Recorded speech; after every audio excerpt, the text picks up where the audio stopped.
अपनी गलती। एक था लकड़हारा, उसका नाम था ननको। वह जंगल के किनारे एक झोपड़ी बनाकर रहता था। एक दिन ननको नारियल के पेड़ के नीचे अपनी कुल्हाड़ी तेज कर रहा था। पास में ही एक घोगा बैठा था। घोगे को कुल्हाड़ी की आवाज बहुत खराब लगी। उसने ननको के पैर में काट लिया और एक पत्ते के नीचे छिप गया। ननको को गुस्सा आया। उसने अपनी कुल्हाड़ी उठाई और नारियल के पेड़ पर दे मारी। कुल्हाड़ी के वार से नारियल के पेड़ को बहुत चोट लगी। उसने गुस्से में एक बड़ा सा नारियल पेड़ के नीचे टपका दिया। पेड़ के नीचे एक मुर्गा दाना चुग रहा था। नारियल मुर्गे की पीठ पर गिरा। वह जोर से चिल्लाते हुए एक ओर भागा। सामने ही चींटियों का घर था। गुस्से से पगलाए मुर्गे ने चींटियों पर हमला बोल दिया। मुर्गे के हमले से चींटियों में खलबली मच गई। वे इधर उधर भागने लगी। तभी किस्मत का मारा एक काला नाग वहां पर आ टपका। चींटियां उससे लिपट गई और अपना गुस्सा उतारने लगी। चींटियों की सेना के आगे नाग की हिम्मत जवाब दे गई। वह अपनी जान छुड़ाकर वहां से भागा। सामने से ही उसे एक सुअर नजर आ गया। उसने बहुत जोर से सुअर के पैर में डस लिया। सांप के काटने से सुअर एकदम से पगला गया। उसने गुस्से के कारण पास में लगी हुई एक झाड़ी उखाड़ डाली। उस झाड़ी में एक चमगादड़ उल्टा लटका हुआ था। झाड़ी उखड़ जाने से चमगादड़ एकदम हड़बड़ा गया और एक हाथी के कान में जा घुसा। हाथी एक पेड़ के नीचे बैठा आराम कर रहा था। चमगादड़ के चिपक जाने से वह घबरा गया और बेचैनी से इधर उधर भागने लगा। हाथी के इधर उधर भागने से एक चट्टान उखड़ गई।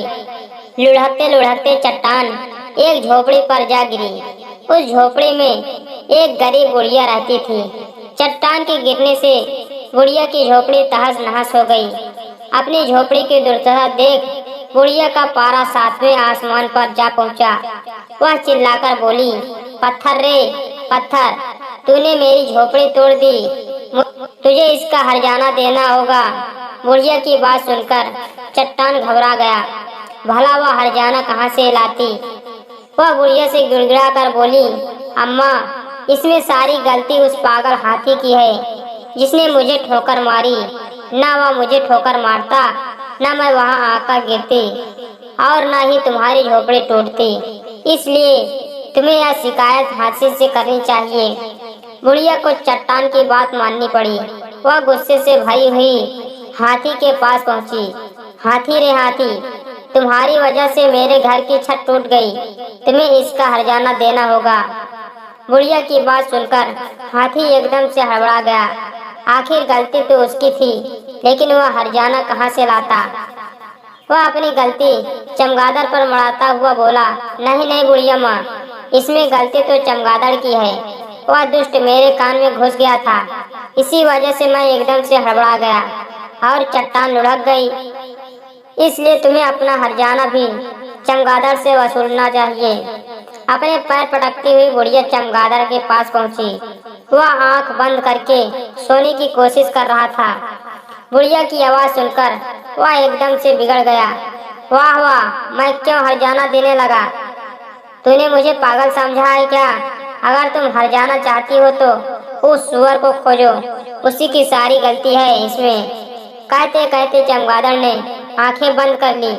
बुढ़िया का मन हुआ कि वह चमगादड़ के बच्चे को उठाकर पटक दे, पर उसने अपना गुस्सा पी लिया और सुअर की खोज में निकली। थोड़ी दूर पर सुअर जमीन पर लेट रहा था।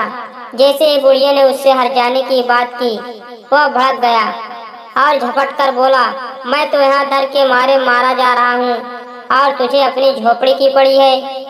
अगर तुम्हें दम है तो उस नाग के पास जाओ और अपना हर्जाना मांगो। सुअर की बात सुनकर बुढ़िया चीख उठी। यह तो वही बात हुई कि उल्टा चोर कोतवाल को डांटे, लेकिन बुढ़िया कर भी क्या सकती थी। उसने चुप रहना ही बेहतर समझा और नाग को खोजने निकल पड़ी। नाग अपने बिल के पास बैठा करा रहा था। बुढ़िया की बात सुनकर वह बोला, मैं तो बड़े मजे से भाग जा रहा था, कमबख्त चींटियों ने मुझे घेर लिया और काटने लगी। तुम ही बताओ, मैंने उन चींटियों का क्या बिगाड़ा था, कहते हुए नाक सिकसिकने लगा। नाक के आंसू देखकर बुढ़िया चुप हो गई। वह आगे बढ़ी और चींटियों के पास जा पहुंची। बुढ़िया की बात सुनकर चींटियों की रानी बोली, हमारा तो खुद ही घर बिगड़ गया, बताओ हम किसके पास जाएं हरजाना मांगने। तुम्हें हरजाना चाहिए तो उस शैतान मुर्गे को पकड़ो, उसी ने हमारे घर भी बिगाड़ा है। अब तक बुढ़िया थककर चूर हो गई थी, फिर भी वह किसी तरह आगे बढ़ी। चलते चलते वह मुर्गे के पास पहुंची। मुर्गा बुढ़िया की बात बोल रहा था।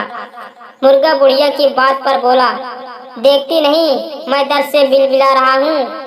नारियल ने मेरी कमर तोड़ दी, बताओ मैंने उसका क्या बिगाड़ा था।